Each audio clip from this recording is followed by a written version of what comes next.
What if the Seahawks are about to make signings in free agency that could completely reshape the roster? From a dangerous pass rusher to a surprising offensive weapon, the plan might be bigger than fans imagine. So come with me and I'll tell you everything, because the latest signing could be the one that changes everything for Seattle. Be sure to click the like button and, if possible, comment. Go Seahawks! The big question surrounding the Seattle Seahawks right now is simple. What exactly is John Schneider planning to do in free agency? Fans keep asking it everywhere, in comment sections, messages, and across Seahawks discussions. And the reality is that Schneider has always been one of the most secretive executives in the NFL. Information rarely leaks from inside the organization, and when it does, it is usually because the team wants it out there. That means the Seahawks likely already have a clear plan in place for building the 2026 roster, even if the public hasn't fully seen it yet. When you start breaking down what this team actually needs, one position immediately jumps out: edge rusher. And if the Seahawks want to make a serious improvement to their defense, one name stands above the rest as a potential target: Trey Hendrickson. The idea of adding Hendrickson to Mike Macdonald's defense is incredibly intriguing because he checks almost every box this system demands. He is a powerful edge defender who can stop the run, but he also brings the kind of athleticism that allows him to consistently pressure quarterbacks. Even though Hendrickson himself wasn't completely satisfied with his most recent season, there's strong reason to believe he can still perform at the elite level he showed in previous years. One of the biggest advantages of adding Hendrickson is his versatility. Macdonald's defensive system thrives on players who can move around the line and play multiple roles. Hendrickson has the ability to line up on the edge, but in certain situations, he can also slide inside and contribute along the interior defensive line. That kind of flexibility is exactly what Seattle's defensive structure relies on. It creates confusion for opposing offensive lines and opens opportunities for multiple pass rushers to get involved. Another key factor is Hendrickson's style of play. He's known as a player who tackles well and rarely misses opportunities when he gets to the ball carrier. That reliability is extremely valuable in a defense that wants to limit explosive plays and keep opponents from gaining extra yards after contact. Macdonald's philosophy emphasizes discipline and unselfish effort, and Hendrickson has consistently demonstrated those traits throughout his career. There's also an interesting context behind Hendrickson's situation in Cincinnati. Much of the speculation about his future has been tied to the way the Bengals organization handles contracts and player spending. Cincinnati has often been criticized for being extremely conservative financially, with Joe Burrow being one of the few players who received a massive deal out of necessity. Because of that, the possibility of Hendrickson leaving has become a legitimate discussion around the league. Now, imagine what happens if a player like that joins a defense that already ranked among the better units in several categories. Seattle's defense finished 6th in the NFL in total yards allowed, which shows there is already a strong foundation in place. Adding a high-level pass rusher could make that unit even more dangerous. If quarterbacks start feeling pressure faster, it forces them to release the ball sooner, which often results in shorter completions and fewer deep shots down the field. That ripple effect can dramatically improve pass defense numbers and make life easier for the secondary.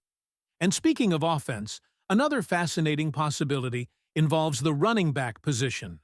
Travis Etienne is a player who could quietly become one of the most interesting fits for Seattle's offensive system. Over multiple seasons, Etienne has shown he can produce more than 1,000 rushing yards, proving he can handle a significant workload. Even though there was a season where his numbers dipped slightly from expectations, the overall body of work still shows a dynamic and explosive runner. What makes Etienne especially appealing is how well his skill set fits a zone-based rushing scheme. He has excellent vision when running between the tackles and the speed to explode into open space once he finds a crease. He's also a capable receiver out of the backfield, which adds another layer to the offense and keeps defenses guessing. When a running back can both run effectively and catch passes consistently, it opens the door for creative play designs and mismatches against linebackers. But the most important detail might actually be the price. According to projected market values, Etienne could be available for around $6.8 million per year. That's significantly lower than the type of contract some other running backs might command. When roster building becomes a balancing act between talent and salary cap flexibility, finding a productive player at that price can be extremely valuable. And when you compare Etienne's production to other backs around the league, the numbers suggest the Seahawks could potentially get similar output while spending far less money. That kind of efficiency is exactly the type of move that successful front offices look for when constructing a competitive roster. So when you look at these potential moves together, strengthening the pass rush with a player like Trey Hendrickson and adding offensive explosiveness with Travis Etienne, it starts to paint a picture of what the Seahawks could be trying to accomplish in free agency. It's about maximizing value while adding players who specifically fit the systems being built by Mike Macdonald and the offensive staff. But this plan doesn't stop there, and there are still a couple of decisions that could shape the direction of the roster in a big way moving forward. So now the question becomes this: if the Seahawks actually followed a free agency strategy like this, bringing in impact players who fit the system and the budget, would you consider that the perfect plan for Seattle heading into the next season? Or would you want the team to go in a completely different direction? As we continue looking at the possible direction for Seattle's roster, there are still a couple of moves that could quietly play a massive role in how competitive this team becomes next season. One of them involves a player who already knows the system, already understands the locker room, and has already shown that he can contribute when his number is called. That player is cornerback Josh Jobe. Bringing Jobe back might not generate the biggest headlines, but sometimes the smartest roster decisions are the ones that preserve stability. Last season, he proved that he could hold his own in coverage and do his job within the defensive structure. Opposing quarterbacks didn't have a lot of success throwing in his direction, which is exactly what you want from a depth corner who might be asked to step into bigger responsibilities. He may not be known as the most dominant tackler in the league, but he's still a willing defender who competes and doesn't shy away from contact. That matters in a defense built on effort and discipline. More importantly, he already understands how Mike Macdonald wants his defensive backs to operate. That kind of familiarity is incredibly valuable, especially if Seattle ends up bringing in a rookie corner through the draft. Think about the potential scenario here. If the Seahawks select a young defensive back, someone like a highly talented college prospect stepping into the league, having veterans who already know the system can make that transition much smoother. Players like Jobe and Devin Witherspoon can help teach the details of the scheme, from positioning to communication, making sure the defense stays organized and aggressive. There's also another reality the Seahawks may have to prepare for. It could become very difficult to keep certain players long-term. Re-signing everyone in the secondary isn't always possible because contracts and salary cap limitations eventually force tough choices.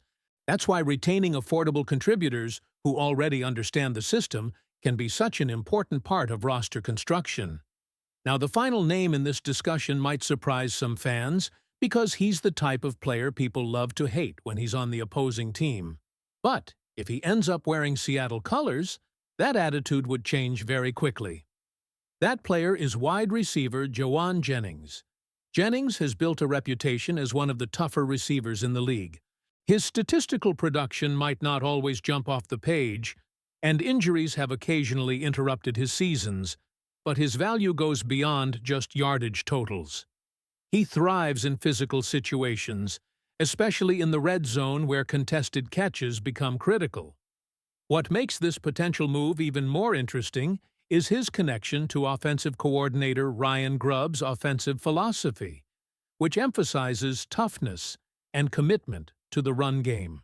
In that kind of system, wide receivers are expected to do more than just catch passes. They need to block, fight for extra yards, and bring a physical mentality to every snap. Jennings fits that identity perfectly. Seattle also faces uncertainty with depth receivers. If certain players leave in free agency, the Seahawks may need someone who can step in and fill that gritty, hard-nosed role within the offense. Jennings has already proven he can do exactly that. And sometimes those players become fan favorites because of the effort they bring every single play. When you step back and look at the entire strategy, adding a disruptive pass rusher like Trey Hendrickson, bringing explosive speed to the backfield with Travis Etienne, maintaining defensive continuity with Josh Jobe, and potentially adding toughness to the offense with Jauan Jennings, you can see the outline of a roster built around balance, physicality, and system fit. None of these moves are about chasing headlines. They're about building a roster that works within the identity Mike Macdonald and the coaching staff want to create in Seattle. And that's why this upcoming free agency period could be one of the most important moments for the Seahawks in shaping the next era of the franchise. If you enjoyed this breakdown, make sure to subscribe to the channel, leave a like on the video, and click the video that's appearing on your screen right now. The latest Seahawks news and analysis you want to hear first will always be right here.